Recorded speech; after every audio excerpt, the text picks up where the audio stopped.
తెల్లవారే వెలుగు రేఖలా పచ్చ పచ్చ పచ్చి మట్టి బొమ్మలా అల్లి బిల్లి వెన్న పాల నురగలా అచ్చ తెలుగు ఇంటి పూల కొమ్మలా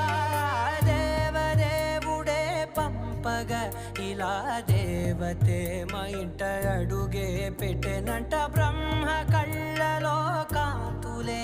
మా అమ్మలా మా కోసం మళ్ళీ లాలి పాడేనంట.